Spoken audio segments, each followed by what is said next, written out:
Hi everybody, Marty Rubin here, and we are back with another segment of Marty's Corner. And today we have Milton Craig Nealy, who is with us. He is starring as Horse in the hit musical, The Full Monty. So, welcome, Milton. Thank you. First of all, I want to give you, before we even get started, a double high-five thank you. Because you have given myself and the audience so many laughs, and it's just been such a fun run so far. So, thank you. You're quite welcome. Your character, Horse, is an unforgettable character. He's a fun guy to play. He sure is. You're having fun every night. I mean, your dance routines in this show, I mean, you got the audience going crazy with that stuff. Well, thank you, but that's Eugene. That's our choreographer. Right. You know, he just put it on me, and I just You went with it. give it back. I went with it. Yeah. But I have to tell you, I saw some elements of The Godfather of Soul, James Brown. Yes. Right? The King of Pop, Michael Jackson. Am I getting warm?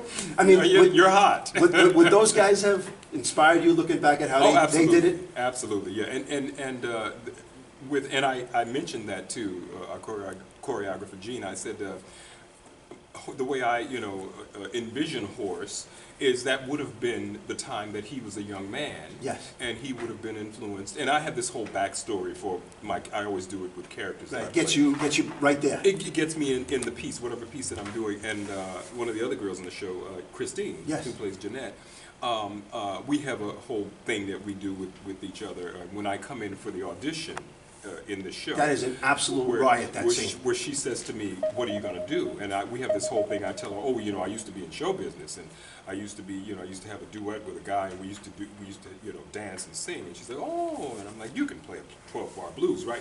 The audience doesn't hear any of this. This is just our backstory, this is your just backstory to get us going. So my thing for Horace is that he was in a little minor duo with a guy back in the 60s, okay, and they sort of patterned themselves after. I don't know if you know, there was a duo called Sam and Dave. Oh, hell, yeah. Definitely. Yeah. You're talking to a guy who loves Motown. Okay. So, I mean, well, you know. If you saw my collection, you'd know I know Sam and Dave. Okay, all right. then you're right with me. Right. So that's in my head for Horse. And he's a retired, he worked at, it didn't work out for show business, Right. And so he worked out, he was a retired guy that worked at the plant. He doesn't work there now with the guys, but he retired in Buffalo, and he heard about this thing, show business, stripping. Well, I don't know about that, but it's show business. I want, I kind of want I'm showing up. dip my toe in again. Yeah. I want to do my thing. Now, listen, I know that I heard that you and Evan Pappas, who is the artistic director of the theater and the director of the Full Monty, were in the Full Monty together. No, I'm sorry, in the Dreamgirls. I'm sorry, in the Dreamgirls. Yeah. That's what I meant. Dreamgirls together in the 1980s, right? Yeah, absolutely. What was that like? Oh, we had a ball. I mean, Evan was a baby. Evan came to the company. He replaced another guy who left the company, and Evan came in, and he was just the sweetest little thing. He was just a little baby, and we became friends. But now, did you know when you were playing, with Evan in Dreamgirls, that someday he would be known as Evan, Mr. Broadway Pappas? Did you know that? Had no idea. Okay. My nickname for him is Papas Fritas.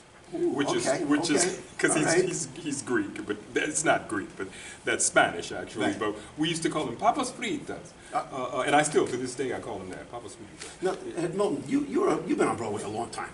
You've been very successful. What's the secret to your success? There's no secret. I mean, you just. I'm originally from Chicago, and I came here as everybody else does, wanting to be on Broadway. And I was lucky enough and blessed enough to, I was here for a year. I actually got to the city and then directly left out for bus and truck of Ain't Misbehavin', which was hilarious because my wife and I, when we moved here, as soon as I get to the city, I leave to go out for a year with that bus and truck. And then I come back and then got immediately into the Broadway, the original Broadway production of Dreamgirls. Okay. And then the one that Evan and I did was actually later on. It was the bus and truck.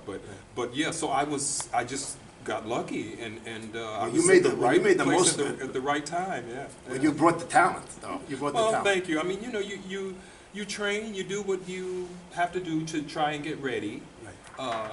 Because New York is the mecca Right, for theater. right. And so you wherever you're coming from, you train as hard as you can, and then once you get here, you continue. You have to. Definitely. Now, when you heard that the Argyle Theatre was doing the Full Monty, why did you want to be in the production? Well, I didn't hear, actually, to be honest. I didn't hear. Evan actually called me. Okay. And he knows, He had you in mind for the part. Absolutely, yeah. So he said, listen, I'm artistic director out at the Argyle. I had heard of the Argyle Theatre. Right. But I thought it was a movie house. It was in the day. And I hear, it was, yeah.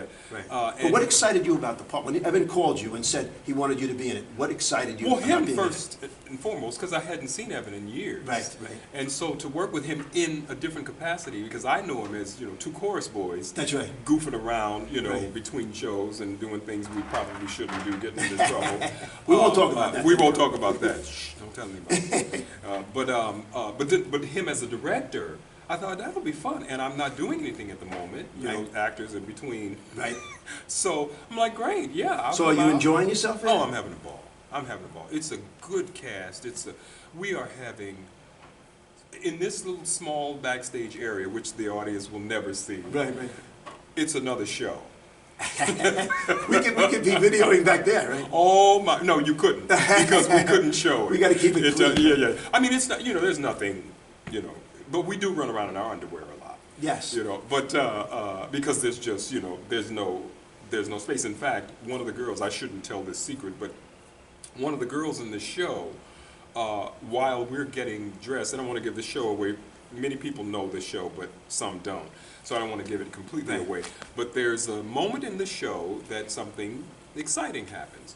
And one of the cast members in our show, that happens to be a young lady, has to help me into my costume while I'm in my birthday suit. Right. So there's a lot of that going on backstage. So when I say there's a show back there, I mean it. But Well, we couldn't share that with the audience. You bring up basically the Full Monty we're talking about. How did you prepare to do the Full Monty, to be able to undress in front of an audience and be comfortable with that? Well, I'll tell you. Long story short, I'm going to make this I was living in England when the film came out. Okay. The Full Monty, which is not a musical. And I remember seeing the film in London and thinking, oh, it's the sweetest little film. It's a shame they'll never see it in America because it's so English. It's so, all the colloquialisms, everything, all the, it's really, sometimes you're listening to these guys talk and it is an English. Did you visualize them changing to people living in Buffalo? No, had no idea. Right. Because who knew? I didn't even envision it being a musical. Yes. I just thought, what a sweet film, and they'll never see it unless somebody in an art film, or theaters shows it or something, and people that are really into foreign films may see it. Right. Who knew it ended up being a global hit? Yes. And then they decided to write it into a musical. I went to see the musical on Broadway after I'd come back to the States. Andre de Shields, who originated, who won a Tony this year. Super Congratulations, super talented Andre. guy. For Hadestown. But Andre originated the role. I've known Andre for years. I just went to see him. I was like, they made a musical of it? I'm going to go see it. And Andre's in it? I'll go see it. And so I just went with no idea that I would ever play the part. I was just going to go see my friend. Yeah. And once I got there, a friend who was with me said, you could do that. And you certainly can. Yeah. Well, maybe when they do the national or, and I ended up in the national company of it. I auditioned and got into the national company. Milton, it's been such fun watching you play this role every night and twice on Saturday, all right? Thank you. If you want to come out and see this gentleman here, bring it every night as Horse and with all his buddies laughing, dancing, and doing the Full Monty, then you got to get down to the Argyle Theatre. We're playing through Sunday, October 20th. So we can't wait to see you all down here.